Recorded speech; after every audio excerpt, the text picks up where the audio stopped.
It's amazing. Okay, So, like move to the side. Show us a little bit of what you've got back there. Because I know you've got the mask back there. oh, okay, yeah. So I have the mask. It's actually on a mannequin. I don't have the Hmm. suit.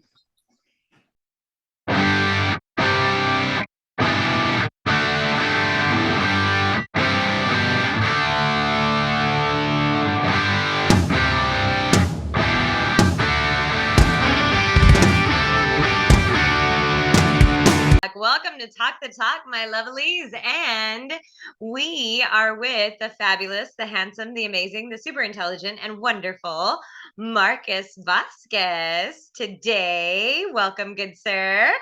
Hey, how you doing? Thank you for having me. I'm so glad to have you. So glad to have you. It's an honor.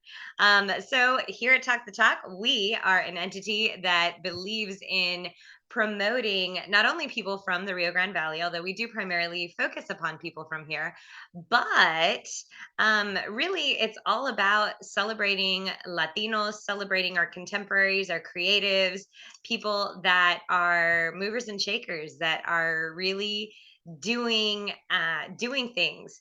And I feel as if a lot of times we don't necessarily get the respect, and we don't necessarily get the promotion that we need to be able to move ourselves up in this world. And so we're trying to do that. We're trying to offer a venue for all of these wonderful, creative, and incredibly talented people that we have. So, Marcus, I was talking to you a little bit earlier. It has been a minute, good sir. It's been over 5 years since I last saw you. And gosh, you are so handsome. It must run in the family. It definitely does. He's my cousin. This fabulous gentleman right here. So, all right. So good, sir. You are highly accomplished. You are a writer, director, camera operator, everything and anything under the sun, correct? Any job that needs filling, yeah, that usually happens on a low budget film set. You just have to sometimes do it yourself if no one else is going to do it. You have no choice if you don't have the millions True. of dollars that Hollywood is going to give you. Yeah. So Not yet. on this movie, not yet, not yet. But yeah, on this last project, writer, director, actor, editor, set builder, prop maker, visual effects artist, sound editor, um, maybe one or two more things. Just a few. Few Just a things. few, yeah. Just a few things, of course. Of course. So the Not project all that we're by choice. I'm sorry. Not all by choice. I don't want to do all those jobs, but sometimes you have no choice. And you know what? Whether it's by choice or not, the work that you do is reflective of the fact that anything that you do with purpose. And you do as a perfectionist and as a person that has a love of the art and wants to do it right. Yes. And that I highly applaud you for. So, I mean, there's no need for the caveat of like I didn't necessarily want to do it. You know what? You are the epitome of somebody that has a work ethic that says, "Hey, I've got a goal. I'm going to make sure that I get it done, and it's going to be done well." Yes. And so I'm so proud of you for that. I think it's awesome. So the project that we're talking about is the fabulous, the amazing, the Bat. So tell us about the Bat. So Batman is my favorite comic book character, and in all of the Batman movies, my favorite scenes of all of them were all the parts where Batman was scary. And in all the movies, that would really only last 4 or 5 minutes because if you have an A-list actor, a Michael Keaton or Christian Bale, you want to hurry up and show them. You want to show the character of Bruce Wayne and all that. So the scary parts would always be a very small part of those movies, and I wanted to see more of that. And it's a cliche saying, but it is true for filmmakers. You want to make the movie that you want to see, and then after that, everything hopefully other people will like it. And so I just stay true to that. Okay, I want to see a movie just a scary Batman. I don't really care about Bruce Wayne or any of that. Everyone already knows that character, but I want to show Batman in a way that no one has ever seen before. So let me make the movie that only I want to watch for now. That way I can stay true to that vision and not be influenced by other projects. And then hopefully through that love, the art will translate, and then maybe other people will like it as well. That's So awesome. I actually went out of my way to make sure that I wasn't copying the other Batman movies. So I made a whole list. Okay, we've seen Batman do this and this and this. So let me not do too much of this. What haven't we seen him do? And I made a list of things we haven't seen him do. Okay, I'm going to do more of this. And then even the Joker movie with Joaquin Phoenix Hmm. came out before I finished my movie, and I didn't even see it. I didn't see that movie until a few months ago, and everyone was telling me you got to see it. And I thought, well, for sure that movie is great, but I don't want to. I don't want to be influenced. I don't want to second guess myself and say, well, people really like this version, so maybe I'm going down the wrong path with my version. I said, no, Hmm. I don't want to be influenced. I need to stick to my guns. That's awesome. That's really awesome. I feel as if a lot of times I love that process. I really do. I love the process of being able to be aware that you are essentially creating what you would call kind of like a fan fiction film, if you will, but you're doing it in a way that is purposefully saying, okay, we've already seen XYZ. I need to find a way to have a very unique perspective. And I want to show that perspective without the influence of everything that we've already seen. I love that because my husband and I have actually had this conversation so often. He talks about how he's influenced by various films and such, and I'm like, well, wait, but we've already seen that, and that's derivative. It's not necessarily unique. It's not a new take. And so he and I'll kind of get into a banter about that. And I love that that's your perspective in approaching the making of this film, is that you were purposeful and you were very specific in your intentions. And so I love that. That's an amazing process to be able to sit there and say, hey, I gotta make sure that I do it this way. Well, and I'm sure Joey will understand when you have that idea in your head and you commit to it, it's not going to go away Mhm. until you fulfill that dream. It'll stay in your head, for lack of a better a term, like a haunting. It'll keep going in your head, and you won't feel right until you go and make it happen. It's just as far as the amount of work that is required to make a movie. It's unfortunate that if I wanted to be just a painter, I can do that in my room by myself. I could probably do one painting a day. With a movie, I need thousands of dollars and a crew and all these logistics involved. So, I mean, it probably is the most difficult form of art to create. There's so much involved in it. And I'm almost the kind of person with everything, if it's not challenging, then it's not fun. I had some people kind of try to talk me down. Well, how about you make it more like this? And I thought, well, but we've seen that before. Mhm. Does it have to have all these scenes? Like, well, yes, because if it's too easy, then I'm gonna get bored. I'm not gonna get fired up about it. I'm not gonna feel like I have my back to the wall, and then I might phone it in if it's too easy. The task has to seem insurmountable, and for me to really focus on it and bring my A game to it. So as far as it being really difficult, I mean, that's all on me. I'm the one that made it complicated. I'm the one that wrote the script. And, yeah, we're gonna have this and this and this, and then as we started to film it, I'm thinking like, oh my god, how am I gonna pull this off? I already told everyone. I already told friends and family and all of the internet that I'm gonna make this Batman movie, and the cast and crew already agreed to it. And okay, I better figure out how to do this. I've never done this kind of visual effects, but I can't afford to pay someone to do it. So I better learn how to do it myself. And what you were saying earlier about being influenced by other filmmakers. Some of my influences were definitely shown in this movie. I can't hide that, but they were not necessarily Batman related influences. So I was using the character of Batman and Joker, and that was pretty much the only thing that was known. Mhm. So, I did go out of my way to not do anything that Tim Burton or Joel Schumacher or Christopher Nolan did. I had other influences from other movies. Goodfellas and Casino. Those were two big movies. So I had those movies on loop while I was writing the script. Um, and I think the movie that made me wanted to make movies was Predator. Mhm. And so there's definitely there's a few scenes in the Bat that I didn't even realize that I copied straight from Predator, even though it should be obvious that I would have copied that movie. It wasn't intentional. I wasn't sitting down and say, okay, I'm going to copy this scene from Predator.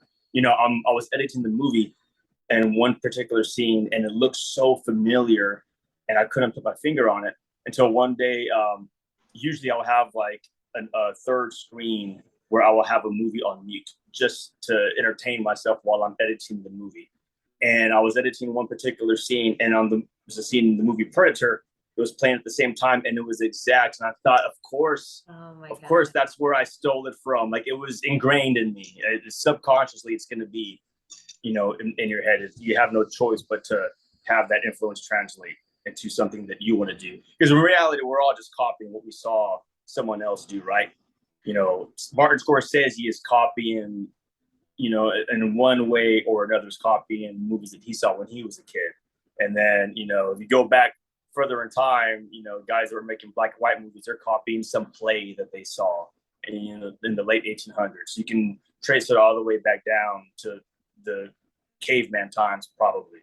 Well, I'm trying to remember. There's a saying, and unfortunately, I can't put my finger on it specifically, but there's a saying that essentially there's only so many plot lines, and everything is kind of a recycled aspect of one of those different plot lines. I can't remember what it is right now. Yeah, I've, Um, I don't know if we're talking about the same quote. I've heard there's only really 7 stories that you can mhm. tell. I don't know what those 7 stories are, um, but yeah, because there's only a handful of stories that will resonate with human beings, and so every story is going to have some element to do with certain sort of conflicts or different elements that are universal truths. Like, no matter what part of the world you're from, you will understand. Like, Hamlet is one of them. Hamlet, that story's been done 1,000 times. That's what the Lion King I is. know exactly. Um, I tell my children play on our little like playscape over here, and they reenact little things from the Lion King, and I was like, you realize this is Shakespeare. Like, you realize. And of course they're 7 and 8, and they're like, what? And I'm like, no, no, there's this guy. And it's kind of funny because one of my friends was laughing, like, the way that you talk to your kids is different. and even Because Shakespeare, even Shakespeare, that movie that came out a few months ago, The Northman. mhm. Everyone was saying, "Oh, that's basically just Shakespeare with, or it's Hamlet with Vikings." But then it turns out Shakespeare copied that story. It's an older story from like the 900s from the Viking sagas. Mhm. So even before Hamlet, that story has been going on forever and ever. And you can find similar stories in the Bible. Every religious books will have similar stories. Also, like the triangle of man versus man, man versus beast, man versus nature. You can break down almost every story into that as well. It's always, good guy versus bad guy, or good guy versus the shark, or the wolf, or the bear, or the demon, and then having to deal with nature, with fire and volcanoes and earthquakes and everything. That's, yeah, just about every story you can break down into one of those 3 elements. We've Absolutely. gone off on a tangent. That's so interesting that you mentioned that you had 3 screens, right? So you have like your editing screen, and then you have the thing that's entertaining you. And so I feel like it's kind of like, I know it sounds silly, but it's kismet, it's fate for you to be able to see that particular section of Predator. happening at the same time as you're doing the editing. And you're right, everybody is influenced by something. And it's really cool. Now I'm so excited. Now I want to look for that scene in your film because we literally just watched Predator like yesterday. Oh wow. Yeah, last night. So I it's just amazing. And all of the movies that you mentioned are some of my absolute favorite movies too. So it's wonderful to see that you're taking from these other artists that have inspired you.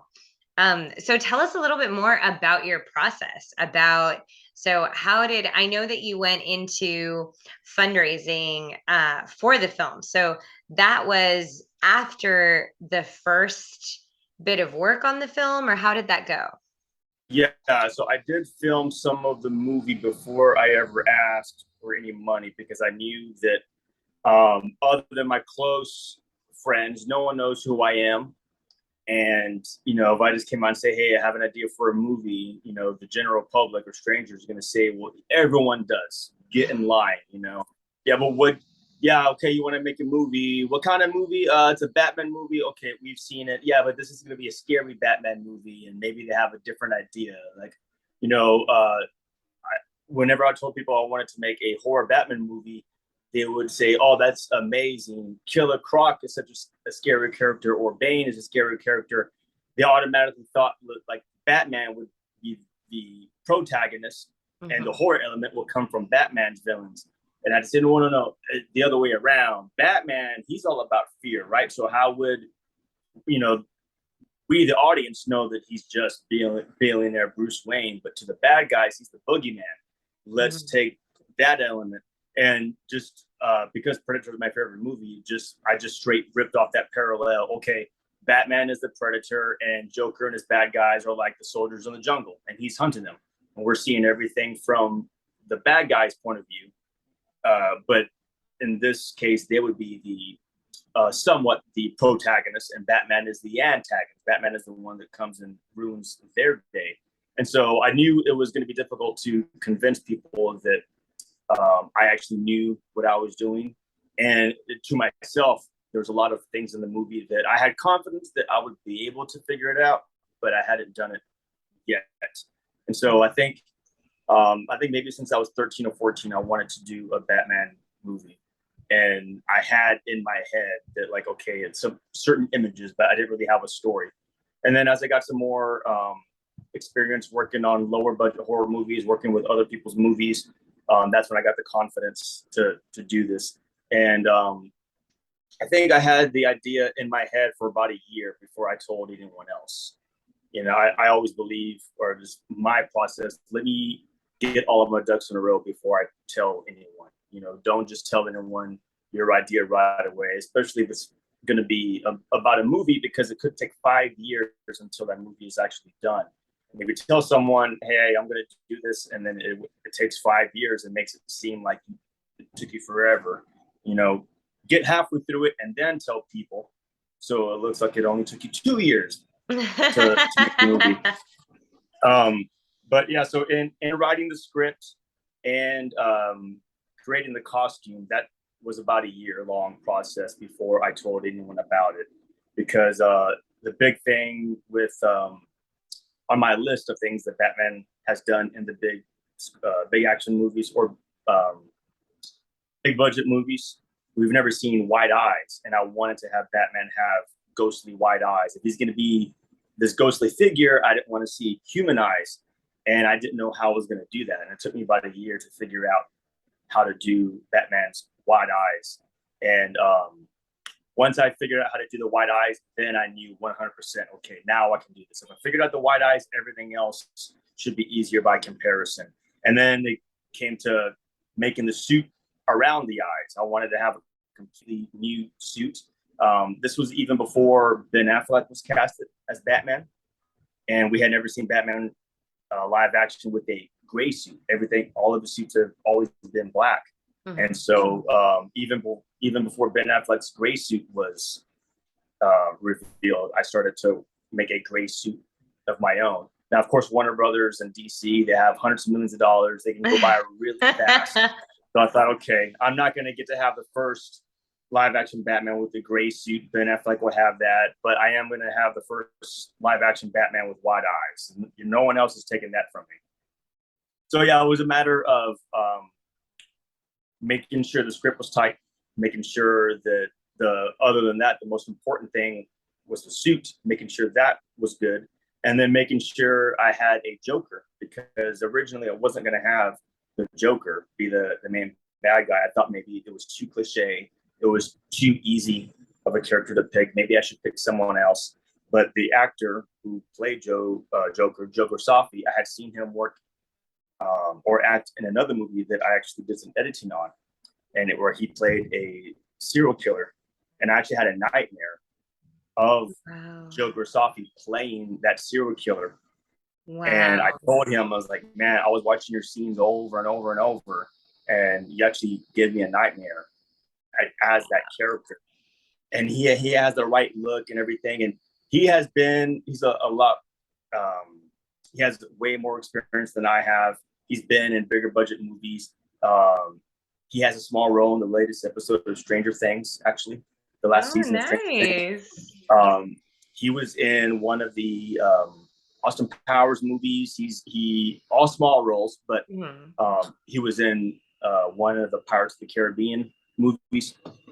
And so He's a character actor. yeah, and He's a so character actor. when I asked him, like, I thought for sure he was going to say no. Hey, Joe, I have an idea for this Batman movie. I think you'd make a good Joker if you want to do it. If not, no big deal. And he called me right away, and he's like, "How much money do I have to pay you?" And I was like, Wow. "You want to do it?" And he's like, "This has been my dream role for a long time. Yes, That's awesome. yes, I would do it, no matter what it takes." And I thought, okay, I got me a Joker, I got me a Batman suit, I got me a script, or I have half a script. Now I know I can put Joker in it. Because if Mhm. Joker's Hoppy said no, I wasn't going to have a Joker. I didn't have a plan B. So I said, okay, we're going along with it. Then that's when I started to tell everyone. And that's when, okay, it's too late to turn back. I can't be one of those guys that announces I got a movie and then I just kind of trail off and it disappears. And people ask, whatever happened to that? And I just hope people forget about it. Yeah, so now there's no turning back now. Wow.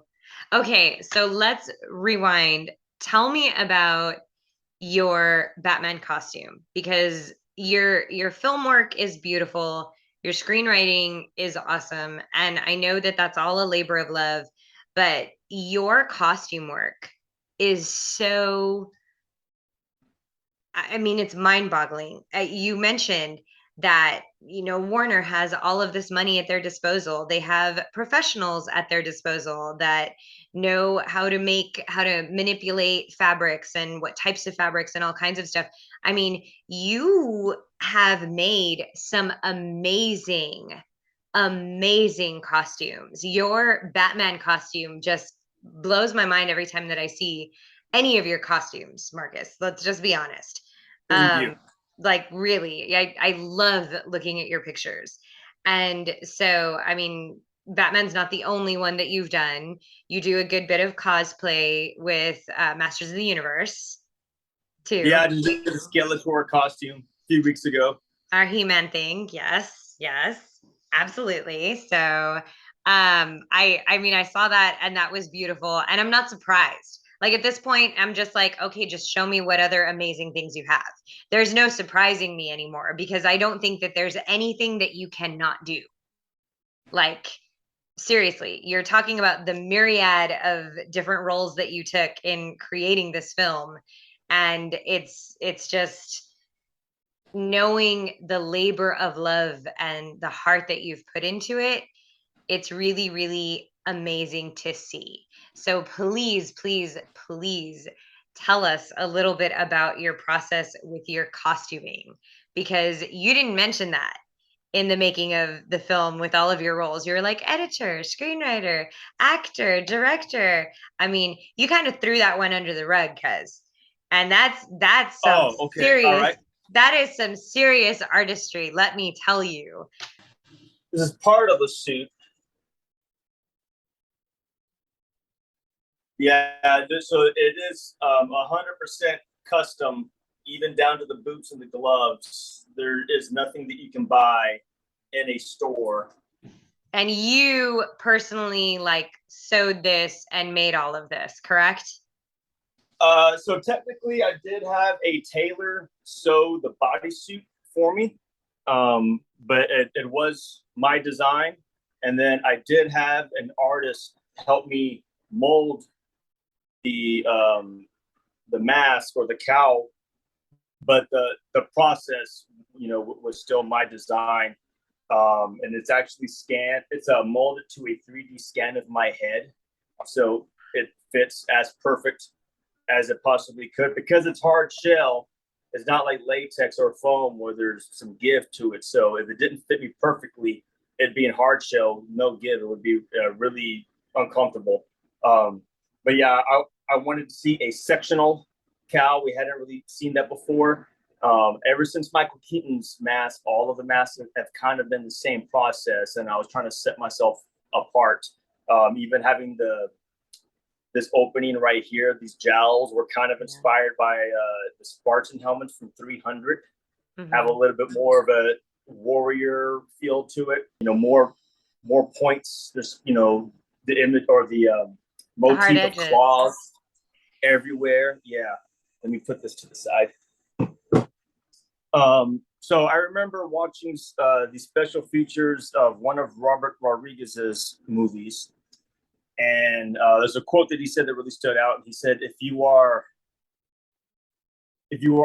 something like, if you are artistically talented and technically inept or whatever, if you know the art side and the technology side, then you're unstoppable. Okay, that is kind of true because usually every field it's one or the other.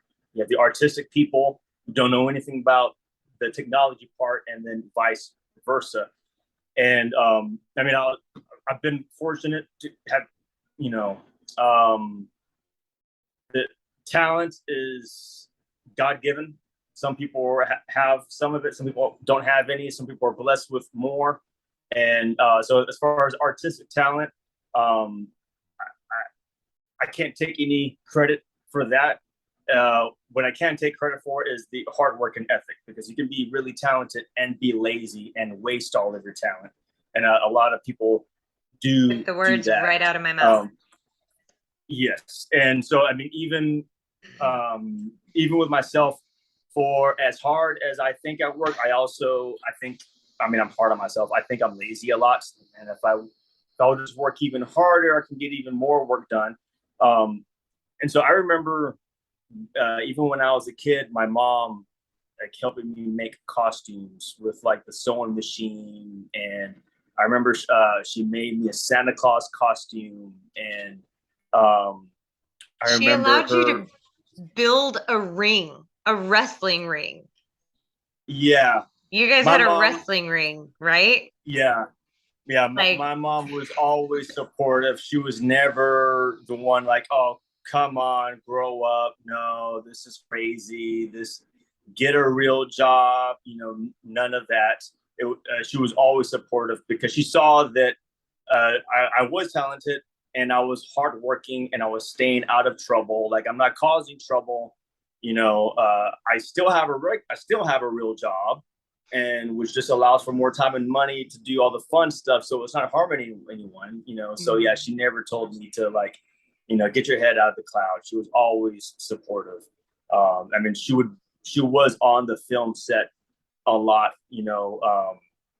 She would help me clean or set up the props. She would, bring food and snacks for everyone. Yeah, she was always very supportive. And even while it's happening, it's hard to really notice that, like, oh, I'm being influenced, or I was influenced by my mom Oh, artistically. completely. Like, just because Yeah. she's not making movies doesn't mean that I was not influenced by her. It's not like I was just exposed to all of these things from someone else. Like, we were always going to the movies. A lot of the movies that she likes are movies that end up influencing me even when I was a kid, 7 or 8 years old, I was watching more adult movies. I think I had a head start on being influenced by good movies and good directors and things like that. And so as far as like um, making the costumes, yeah, I do remember her helping me make costumes when I was little. And it's just, it's a good example of like just doing it yourself and just figuring it out. And mom raising me as a single mother, she had the uh, go get it attitude. Like no one's gonna do it for you. Do it yourself and find ways to be creative. If you don't have all the money for it, you'll find a way to do it yourself. And so, yeah, that kind of attitude, that inventive attitude, definitely, I think I inherited. And Absolutely. And her work ethic. yeah, I and mean, she was a good example. Exactly. Yeah. And so, as far as like making this costume, I had some experience making leather armor for mhm. the when I used to go to the Renaissance Festival, very Conan the Barbarian style stuff. And then I did that for a little bit, and I never wasn't really my thing. And I didn't get back into making costumes until the Batman movie. I thought, okay, well, I need to make a Batman costume, and then I started to go on different websites, people that make costumes, see how they do it. Like I was late to the cosplay scene, Mhm. even though maybe technically I was cosplaying when I was younger. They didn't really call it that. There was not this Yeah. whole genre of like regular people making costumes that look like characters that came straight from the comic books or the video games. That was always a very small um, group of people that would make their own costumes, and their resources were always limited. Or you bought your costume from the Halloween store, which I never wanted to do. Like even when I was a kid, I never wanted to buy the costumes. I always had to be different. I always had to make costumes. And then our cousin Roy Gomez, probably the Mhm. only other nerd we have in the family. He was probably in the very first generation of cosplayers from like the 70s, probably, Wow. making his own like foam gorilla masks and things like that. So, um, yeah, so whenever I figured out that I needed a new Batman costume, it was, you know, uh, the internet is such a great resource now. And so if you want to figure out how to do something, like you have no excuses. There's always going to be someone that has done it before. There's always going to be a place to find answers. And if this was 20 or 30 years ago, it would be totally different. But it's such a great time to be alive if you're a creative person, to find the do's and don'ts of something. And so I went on this website called the RPF, the Replica Prop Forum, and it's a big talk forum of costumes and props and things. And there was a thread called the Ultimate Batman Forum or Ultimate Batsuit Forum. Oh, And so the wow. moderators of that, yeah, the moderators of the website said, "Hey, we have too many separate threads of Batman costumes. We're gonna put everything into one thread. If you want to talk about Batman suits, come here." And it was like 700 or 800 pages of people talking about Batman costumes and what they want to see in a Batman costume and pictures. It should be more like this. No, it should be more like that. And I spent maybe a month reading every single page of that thread. It went Wow. back like 10 years. That's Just research. scrolling. Okay, this guy makes a good point. Mhm. Okay, no one wants to see this. I mean, and not having them throw me off my track, but these guys apparently are as passionate about it as I am, Mhm. at least from a suit making perspective. And okay, let me see what they have to say. And then a matter of just trial and error. So I never make any sketches of anything that I do. So Okay. I never made a sketch of a bat suit. I've always been a uh, hands-on kind of person, and having a low budget, I always feel like, well, if I make a sketch of it, I feel like I'm going to be married to that sketch. And what if something else comes along that's going to be even better? Let me get some materials first. Let me see what I have to work with, and then I'll start to piece it together.